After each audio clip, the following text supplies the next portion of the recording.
O mistério que esteve oculto desde todos os séculos e em todas as gerações, e que agora foi manifesto aos seus santos, aos quais Deus quis fazer conhecer quais são as riquezas da glória desse mistério entre os gentios, que é Cristo em vós, esperança da glória. O mistério é Cristo em vós, esperança da glória. Está revelado. Pai Santo, é o teu Espírito que nos comunica esta palavra que se executa em nós, porque ela é viva, ela é ativa, ela é poderosa. Tu vais glorificar o teu nome por meio de teu Filho Jesus Cristo nesta palavra, em nome de Jesus, amém. Quando a gente lê a constituição humana e como aparece na doutrina bíblica da criação do homem, em Gênesis capítulo 2, versículo 7, Gênesis 2, 7, nós podemos ter uma ideia do que foi que Deus fez e como fez. Então formou o Senhor Deus ao homem do pó da terra, e lhe soprou nas narinas o fôlego de vidas, e o homem passou a ser alma vivente.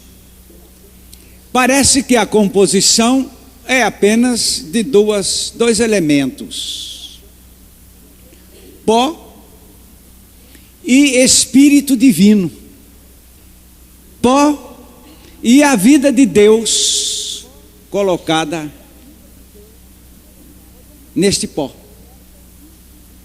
Podemos ter a ideia certa de que Deus apanhou uma coisa ínfima, sem valor algum, e introduziu nisto a preciosidade mais alta que se pode pensar, que foi a vida de Deus.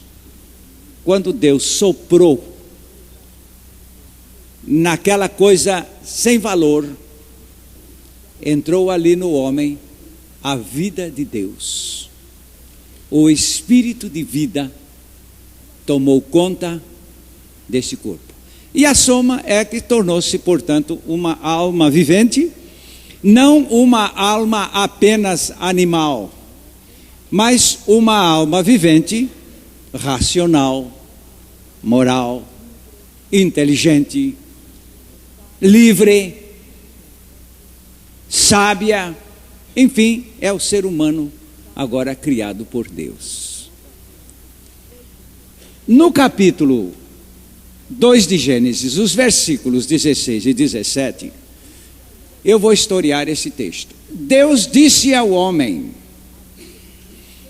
você ganhou a vida divina na criação, para viver em harmonia comigo. Eu sou o Senhor. Você me deve plena obediência. Eu creio que Adão viveu com Deus por muitos anos antes de pecar, nesse estado harmônico de obediência. Mas o aviso de Deus foi este: o momento em que você me desobedecer, você vai perder aquela vida que eu lhe dei. Você vai morrer. Porque a consequência do pecado é a morte. Não pode ser outra coisa. E, meus amados, a palavra de Deus nos conta que Adão chegou com a sua mulher à desobediência. E, consequentemente, perdendo esta vida divina.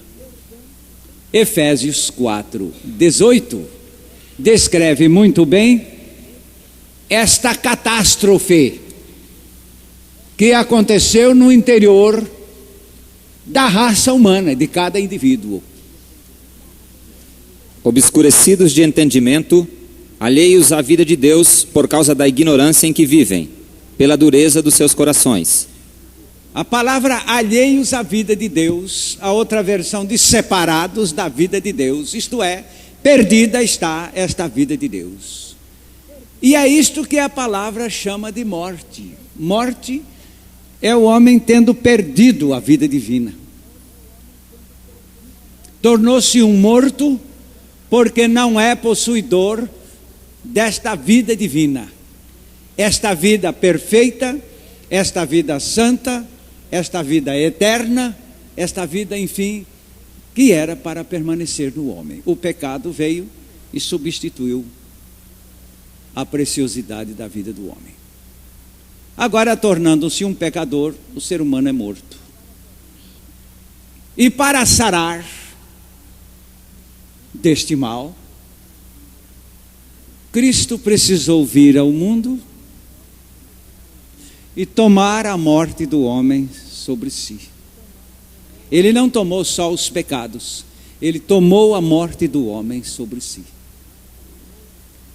Lá em Romanos 5:8, a palavra nos declara que a morte de Cristo ali foi por nós. Mas Deus prova o seu próprio amor para conosco pelo fato de ter Cristo morrido por nós, sendo nós ainda pecadores.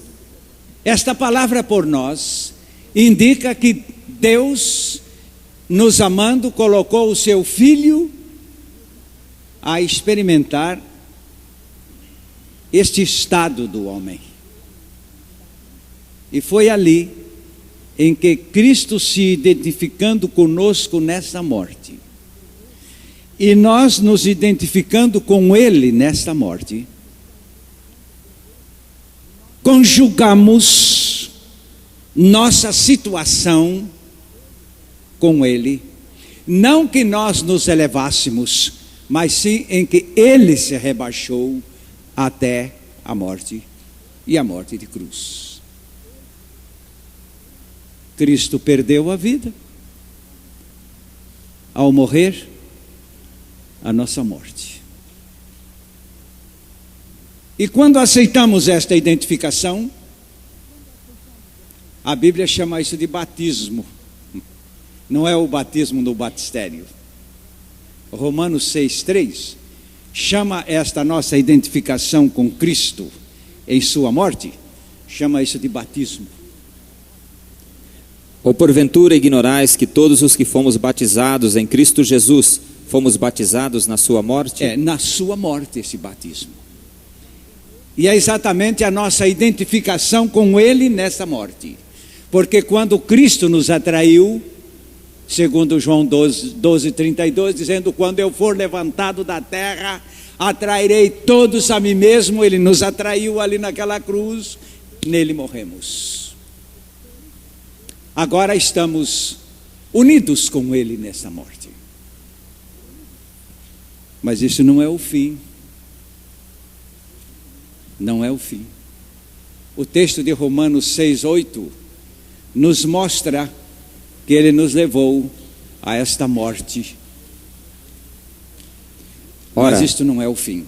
Se já morremos com Cristo, cremos que também com Ele viveremos. Amém. Graças a Deus. Morremos com Ele para vivermos com Ele. Paulo comenta isto em 2 Timóteo 2:11 e ainda mostra assim: é pela palavra de Deus que você chega a esta experiência. Veja bem que ele começa apontando a palavra ao comentar esse assunto. Fiel é a palavra. Se já morremos com Ele, também viveremos com Ele. Amém. Amém. Veja onde é que está o ponto de fé. O ponto de fé está na fiel palavra. Enquanto a pesquisa humana e a especulação e as indagações muitas vezes irracionais e muitas vezes confusas, se isto fosse colocado de lado e pudesse cada pessoa chegar a esta conclusão: a palavra de Deus é fiel, E como esta palavra é fiel, eu vou por ela. E o que ela está dizendo aqui? Está dizendo que nós morremos com Cristo. E a mesma palavra fiel está dizendo que vivemos com Ele. Você viu? Um pouco de fé na palavra de Deus pode te levar à experiência. Fé na palavra de Deus. Fé na palavra de Deus. Nós não estamos prontos a crer em profecias mentirosas por aí? Não estamos prontos a crer em notícias de jornais que hoje diz uma coisa, amanhã é o contrário? Nós não estamos prontos a crer as notícias dos homens, as propostas, os compromissos, as garantias humanas que daqui a pouco viram nada? Por que não crermos na fiel palavra, que nos leva a esta experiência gloriosa e não nos trai? E agora, Ele nos levou a esta morte para nos dar a sua vida. O alvo de Deus não seria fazer-nos mortos.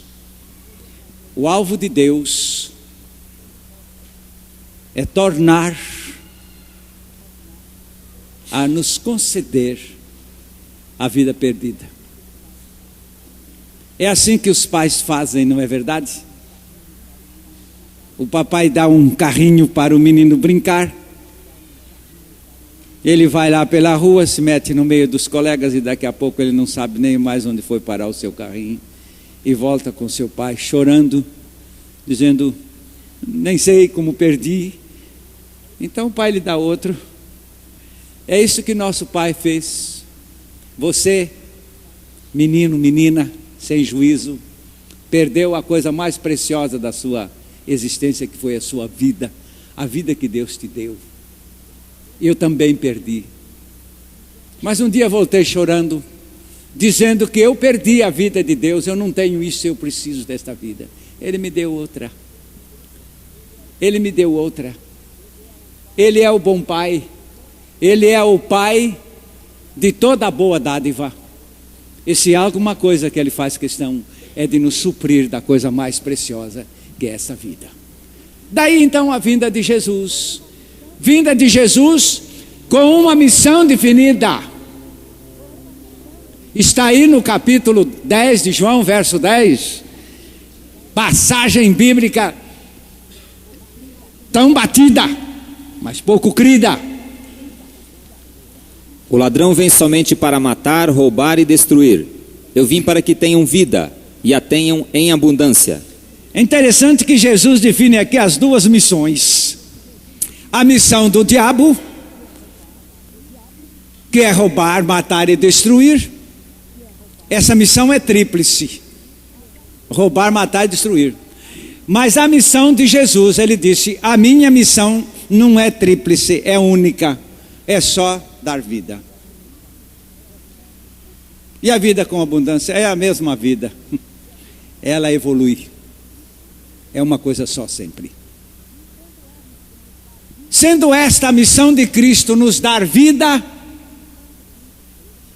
a única coisa que devemos crer é nessa vida. Devemos crer é nesta missão de Cristo. E a vida que Ele veio nos trazer é a sua própria vida. Em Colossenses 2, versículos 12 e 13, nós temos aqui a história bíblica. Como foi que Jesus nos outorgou esta vida? Tendo sido sepultados juntamente com Ele no batismo, no qual igualmente fostes ressuscitados mediante a fé no poder de Deus, que o ressuscitou dentre os mortos, e a vós outros que estáveis mortos pelas vossas transgressões e pela incircuncisão da vossa carne, vos deu vida juntamente com Ele, perdoando-vos todos os nossos delitos. Eu sei que alguém vai pensar, mas então não é no batismo da água que a gente ganha a vida de Jesus? Você já experimentou o batismo da água, não foi? E continuou vivendo para o diabo do mesmo modo? Porque não é esse batismo de água aqui. Isto aqui é sepultados com ele no batismo, exatamente o batismo na sua morte. Nele também ressuscitastes, pela fé no poder de Deus que o ressuscitou dos mortos. A nossa vida foi perdida na cruz ao morrermos com Cristo. E a vida dele nos foi outorgada na ressurreição, como diz o texto, quando ressuscitamos com ele. Daí o 3:1 de Colossenses. Lamentavelmente, Paulo tem que colocar ali um condicional. Portanto, se fostes ressuscitados juntamente com Cristo, buscai as coisas lá do alto, onde Cristo vive, assentado à direita de Deus. Porque Paulo não embolou dizendo todos fostes ressuscitados juntamente com Cristo. É que se fostes ressuscitados. Este versículo 12, o anterior que foi lido, dizendo: fostes ressuscitados pela fé no poder de Deus que o ressuscitou dos mortos. Pela fé. Pela fé. Quem não creu, não experimentou. A verdade é para todos. Mas a verdade só pode ser esposada por quem crê. Porque se você crê, você confirma o testemunho de Deus. E se você não crê, você está chamando Deus de mentiroso. Quem é o mentiroso?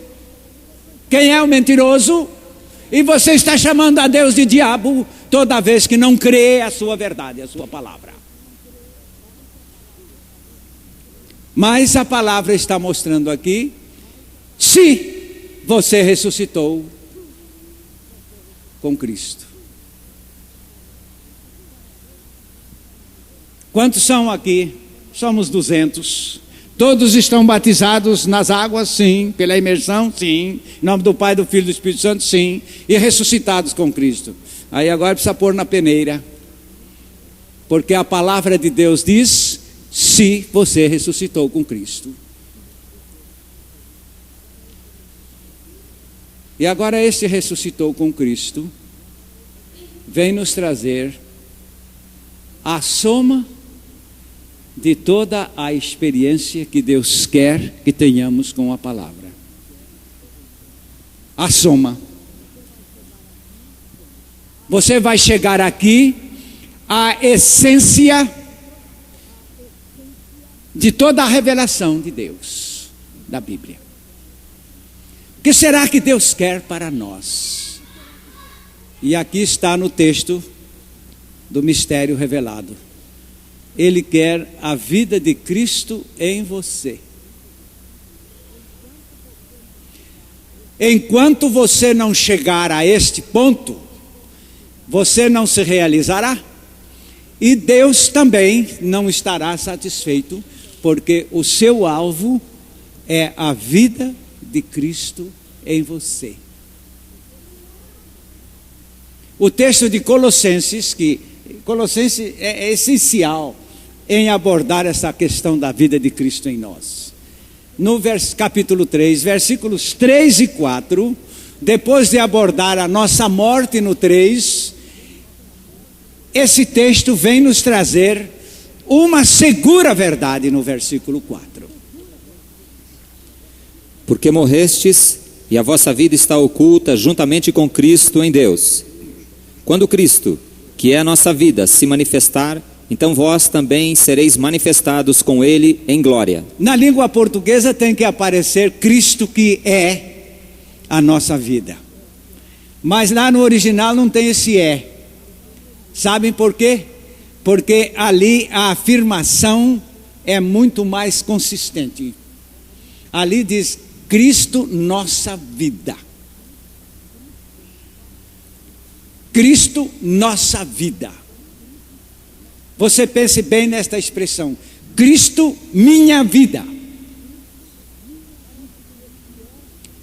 Parece que este está dependendo do nosso consentimento, do nosso acordo. E a palavra então vem afirmando sem nos consultar. Cristo é a nossa vida, é o que temos que confessar. Mas Cristo, nossa vida, é o que ela declara. Cristo, nossa vida. Agora, o que eu estou vendo em cada um de vocês? Uma displicência tal. Eu não sei. Eu não sei. De que é composto o teu sangue? Você já examinou? Deve ser algum sangue. Minhoca tem sangue? Sangue de minhoca. Este animal, este bicho que a gente, esse verme que a gente mexe com ele, ele apenas faz aquele movimento assim. Meu irmão, se você morreu em Cristo, Cristo é a tua vida. É minha vida, é. Seu Joaquim, olha, aconteceu uma coisa que o senhor ficou herdeiro de todo o Paraná. Ou então vamos soltar foguete, vamos fazer uma festa, vamos fazer aqui uma zoada tremenda. Porque eu ganhei o Paraná, eu ganhei muito mais do que o Paraná, eu ganhei a vida de Cristo. É para vibrar. Não vibra quem não tem esta experiência. Eu sei desses pobres fanáticos que formam esses cultos de vibrações movidos a energia física, bioenergia, e fazem aquela zoada tremenda e depois saem dali. Oh, que maravilha de quê? De coisas banais, coisas vãs, coisas inúteis, coisas que se acabam ao terminar aquela liturgia vã. Mas esta vida de Cristo é eternamente dentro de mim, vibrante, feliz, é o maior tesouro que se pode pensar. Deus dá-me a inteligência para aquilatar a grandeza desta riqueza sem fim, que é a tua vida dentro de mim. Vocês estão olhando para mim como assustados, o senhor está ficando louco? Loucos são vocês, que recebem o maior tesouro e não dão bola. Será que são normais? Ou não têm o tal tesouro? Bem, também pode ser, não é? 1 Coríntios capítulo 1, verso 5. Porque em tudo fostes enriquecidos nele, em toda palavra e em todo conhecimento. É bom tomar cuidado aí, pastor Glênio, que esta versão nos mostra que em tudo fomos enriquecidos nele, equivale a dizer que você tem toda a riqueza nele. Toda a riqueza nele. Um aventureiro aí acerta a quina da loto. Não sei nem como é que se joga aquilo, graças a Deus. Porque maior do que aquilo eu já ganhei. Vem aí uns milhões. E a notícia se espalha por todo o país, até pelo estrangeiro. E aquela festa. Hoje já não se pode mais fazer festa quando se obtém uma sorte desta, porque os sequestradores vêm logo tomar o seu dinheiro. Mas Cristo, minha vida, não há quem tome. Se você quiser tomar a minha vida, pode tomar já, porque assim eu já vou gozá-la melhor. E saindo desse corpo, a vida de Cristo para mim é muito melhor. De modo que não há perda. E a palavra de Deus nos mostra que esse Cristo veio ser toda a nossa riqueza. Toda a nossa riqueza. E daqui a pouco você muda o seu coração para um outro lado. E estou passando tanta necessidade. Oh, miserável, não é? Miserável. Dizem que no Amazonas, na foz do Amazonas, navegava um barco. E esse barco estava desorientado. E eles estavam passando já há uns 4 dias, falta de água potável, estavam passando sede, e não dava para tomar água do mar. Não se toma água do mar para matar sede. E então, eles encontraram um outro barco. Fizeram um sinal pedindo aproximação. E então eles se aproximaram. O que há? Nós queremos água potável. Pois arreiem os baldes. Vocês estão em cima de água doce? Foram verificar, já fazia 4 dias que eles estavam morrendo de sede em cima da água doce. Bastava só arrear os baldes. É assim que você está passando, em plena vitória, em plena vida de Cristo. Uma cara miserável, uma cara de pobretão, uma cara enfim, é uma coisa triste. Uma coisa triste. Agora volta a sua atenção para 2 Coríntios 4, versículo 7. 2 Coríntios 4, 7. Temos, porém, este tesouro em vaso de barro, para que a excelência do poder seja de Deus e não de nós. O vaso de barro você sabe bem o que é, não é? O vaso de barro é o seu corpo. O vaso de barro é o meu corpo, é o nosso corpo. Mas uma vez mortos em Cristo e ressuscitados em Cristo, o que é que ficou dentro desse vaso de barro? A vida de Cristo, que aí a palavra chama de tesouro. Quando Jesus citou aquela parábola do homem que achou um tesouro no campo, aquilo lá é a vida de Cristo. Se esta vida de Cristo te satisfaz, então você tem razão de estar enriquecido. E mais do que isto, porque Jesus disse: eu vim para que tenham vida, e esse negócio ainda vai crescer mais. Mas o Senhor já me enriqueceu, sei, mas aqui tem mais. Mas eu já tenho demais, mas é para ser mais e mais em cima de mais. Porque esta é a vida que Ele veio nos trazer.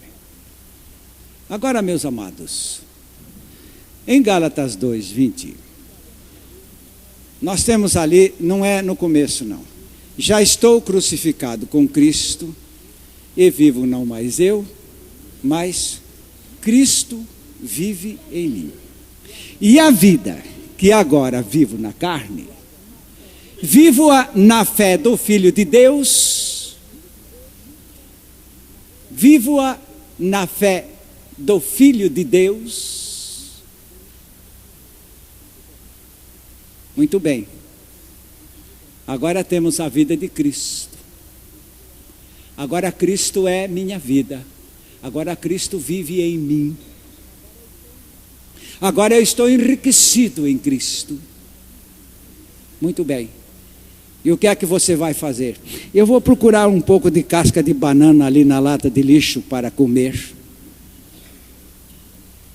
Hein? O senhor me ouviu? Está enriquecido com a vida de Cristo. Muito bem. E o que vai fazer? Vou ali naquela lata de lixo buscar um pouco de casca de bananas para comer. Talvez nem tenha. O que é isso? Você morreu em Cristo. Cristo é a sua vida. Você está enriquecido. Você não tem consciência deste fato? Peça a Deus revelar. Aqui é uma hora que nós precisamos que Deus venha nos revelar. Deus, eu sei que eu estou diante de um tesouro que eu não estou vendo. Deus, eu sei que eu estou diante de um tesouro que eu não estou vendo. Eu sempre levanto esta pergunta. Sempre levanto esta pergunta. Se você tem um tesouro mas que você não sabe avaliar esse tesouro, você não pode gozá-lo. Se você tem joias e que você não sabe o que vale, você não sabe gozá-las. Se você tem terras, tem fazendas, tem gado, tem tudo, mas que você não sabe avaliar isto, você é um morto diante de todas essas coisas. Você não pode gozar. Estou me lembrando daquele homem que mandou, ele estava muito doente, muito mal do coração, e não era tão velho, mas ele morreu do coração meio cedo, porque o coração não aguenta viver muito com a vida material, sabe? A Bíblia diz que o coração precisa se fortificar com graça, não com dinheiro, cabrito, peru, frango, leitoa, churrasco, sabe? Isso não, o coração precipita a sua morte. O coração não vai adiante com isso. O coração precisa da graça. Este coitado via a esposa viver a graça, mas ele queria encher o seu coração de mais gado, de mais fazenda, de mais dinheiro, de mais depósitos e de mais riquezas.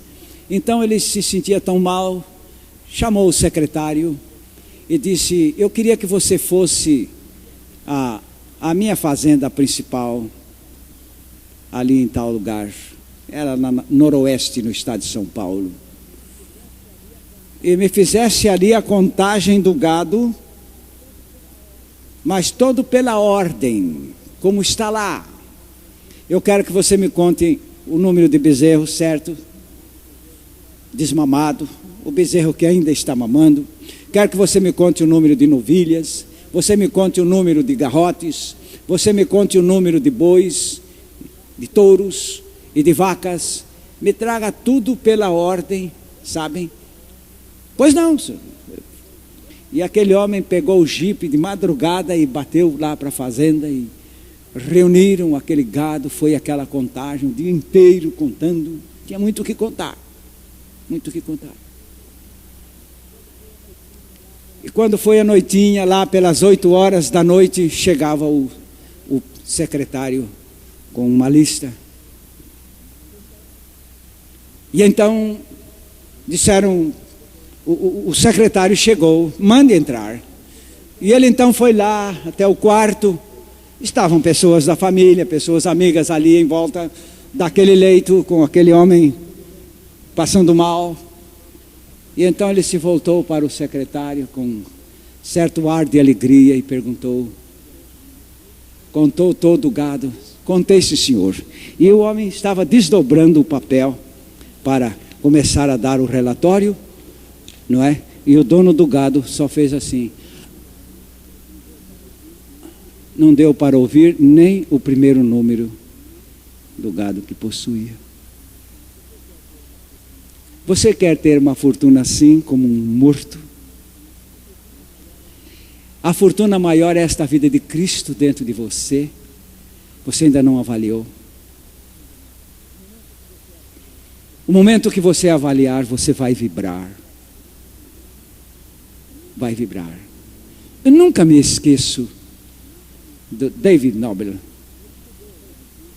Ele chegou ao Brasil, e o terceiro dia que ele chegou ao Brasil, ele foi me ouvir pregar, não em inglês. Ele se sentou ali no banco da frente, com uma Bíblia na mão, chamou um garoto, filho lá do orfanato da instituição, sabia um pouco de inglês. Você me ajude aqui. Então o garoto foi acompanhando.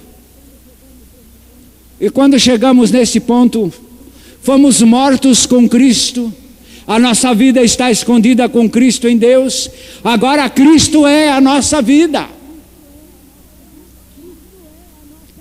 Cristo é a nossa vida. Avalie. Haverá algo maior do que isto? Cristo é a nossa vida. Você um dia, como esse nosso amigo, terá que não saber mais o que possui, mas Cristo, sua vida é eternamente sua. O David Nobel estava ouvindo ali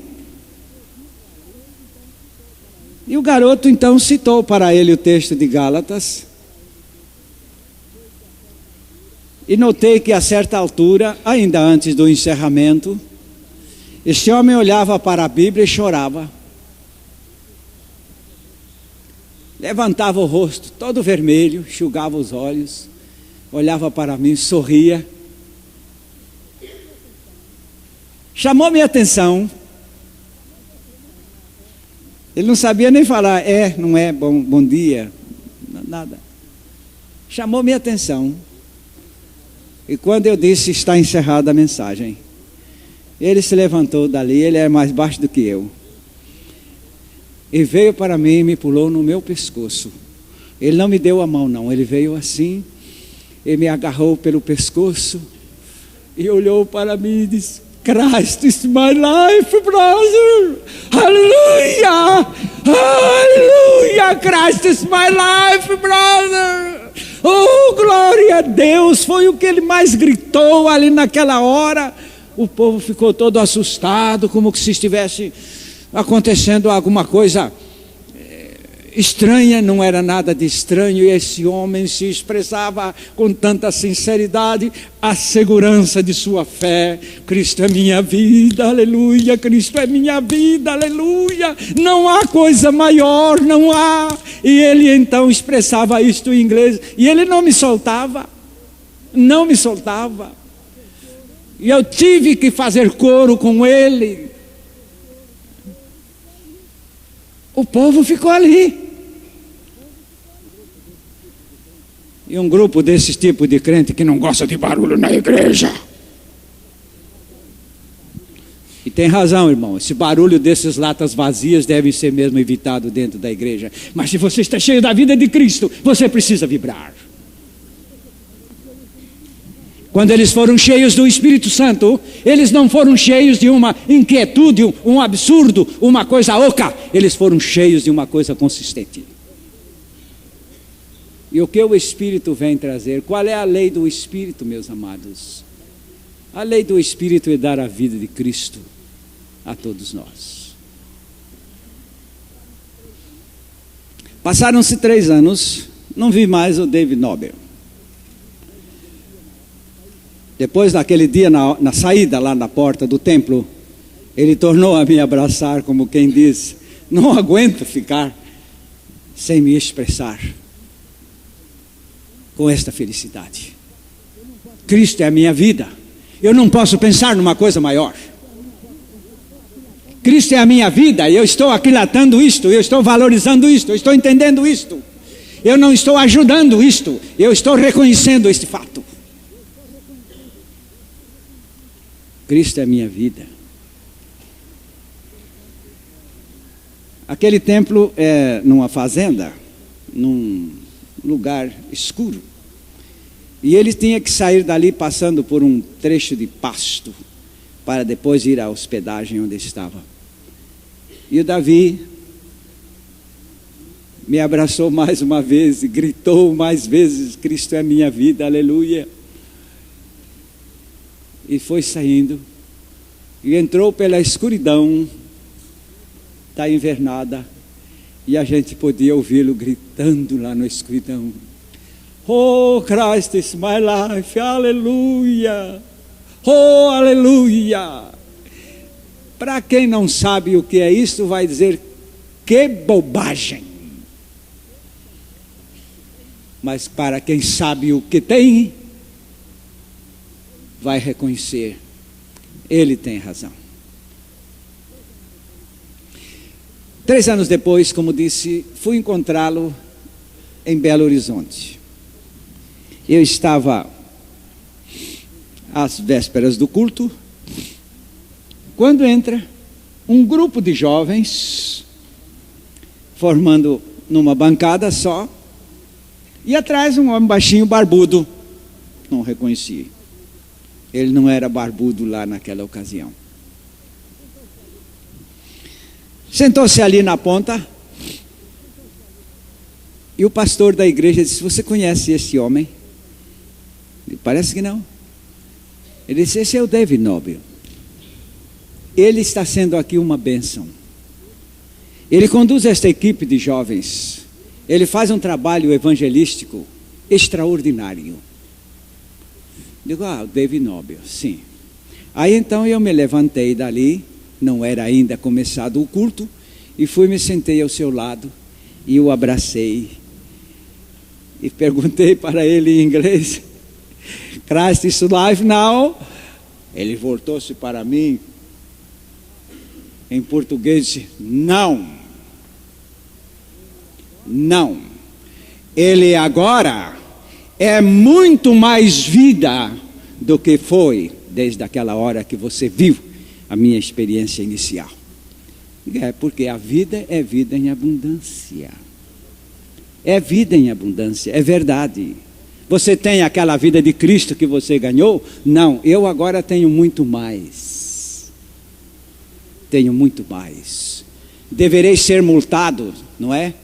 Pelo imposto, pela Receita Federal, se eu disser que ainda continuo com o mesmo estoque daquele dia que eu recebi a vida de Cristo, porque estarei negando o meu balancete.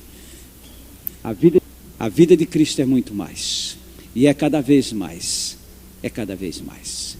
Meus amados, vamos ficar em pé e vamos ver se Deus nos ajuda a tomar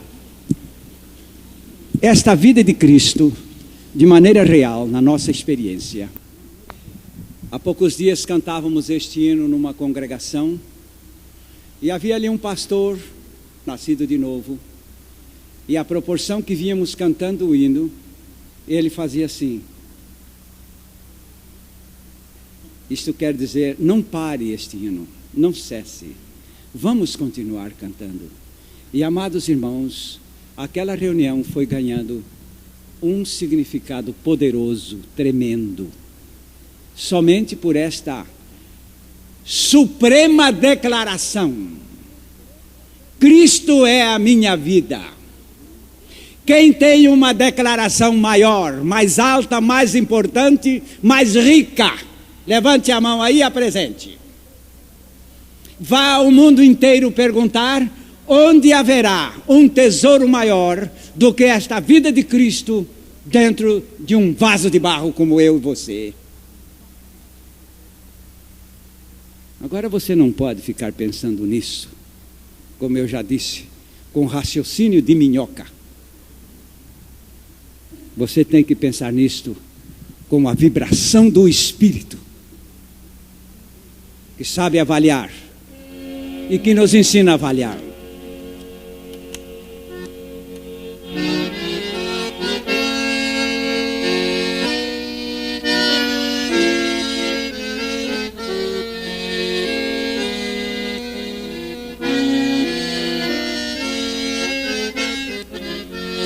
A vida de minha alma é Cristo, é Cristo.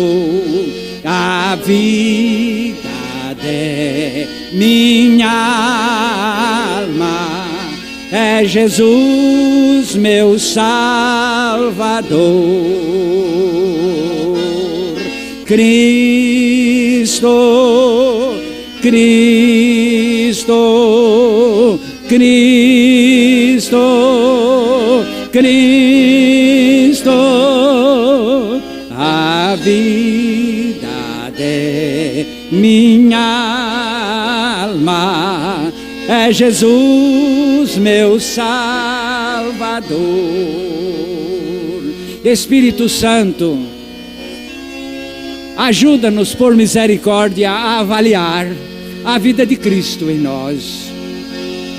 A vida de minha alma é Cristo, é Cristo. A vida de minha alma é Jesus, meu Salvador. Perguntaram a uma jovem regenerada: você não pode ir ao baile? Posso. Você não pode ir a um motel? Posso. Você não pode se prostituir? Posso, tudo isso posso. Pode beber bebida forte, bebida alcoólica? Posso, tudo isso. E por que você não faz? Porque eu tenho a vida de Cristo, que é muito melhor do que tudo isso que você está me propondo. A vida de minha alma é Cristo, é Cristo. A vida de minha alma é Jesus, meu Salvador. Cristo, Cristo, Cristo, Cristo, a vida de minha alma é Jesus, meu Salvador. Cristo é minha vida. Levanta a sua mão se você confessa este fato. Cristo é a minha vida. Você pode orar em favor daqueles que não podem ter, que não têm certeza deste fato. Você deve orar em favor destas pessoas. E você precisa pedir a Deus: Senhor, ensina-me a avaliar esse tesouro que é tão grande que eu não sei quanto vale. Eu preciso que o Senhor abra o meu coração para enxergar esse tesouro. A vida de minha alma é Cristo, é Cristo. A vida de minha alma é Jesus, meu Salvador. Cristo, Cristo, Cristo, Cristo,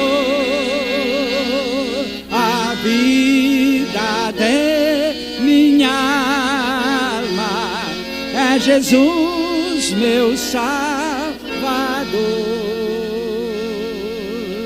Pastor Glênio, venha orar, por favor.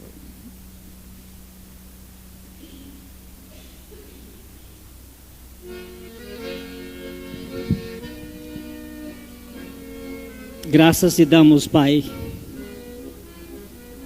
porque Cristo é a vida de minha alma.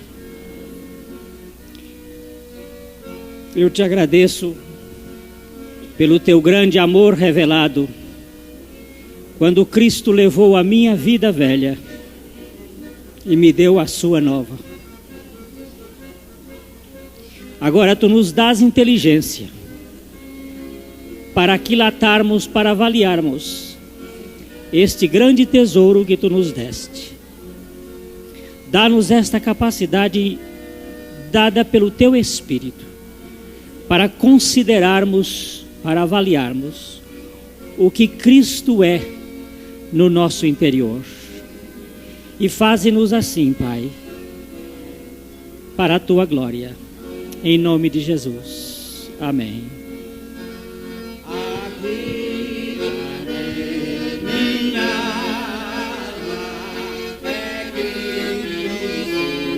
É Cristo, a vida de minha alma é Jesus, meu Salvador. Cristo, Cristo, Cristo, Cristo, a vida de minha alma é Jesus, meu Salvador. Um dos homens mais ricos que a face da terra conheceu se chamava, seu sobrenome era Rockefeller. O velho era Nelson, não era? Nelson Rockefeller. Irmãos, vocês peguem um maracujá maduro Deixa ele ficar 3 meses lá no sol. Ele fica, não é? O velho Rockefeller era enrugado como um maracujá de 3 meses de seco. Magro, seco. Era a maior fortuna que a face da terra já conheceu até agora. Ele tinha uma doença, uma enfermidade. Ele não tinha apetite para comer, não tinha apetite. Ele não comia. Um dia ele chegou a declarar: eu daria a metade da minha fortuna para que alguém conseguisse me dar o apetite que o meu secretário tem, pelo menos. Eu daria metade da minha fortuna. Quem sabe é isso que está acontecendo com você. A vida de Cristo está em você e você está morrendo seco. Por quê? Há alguma doença que está impedindo, se chama cegueira do diabo? Abre os meus olhos, Senhor, para ver esse tesouro. Eu preciso gozar isto. Eu não posso continuar morrendo de fome no meio de tamanha fortuna. A vida de minha alma é Cristo, é Cristo. A vida de minha alma é Jesus, meu Salvador. Cristo, Cristo, Cristo, Cristo, a vida de minha alma é Jesus, meu Salvador. Graça e paz na vida abundante de Cristo. Amém.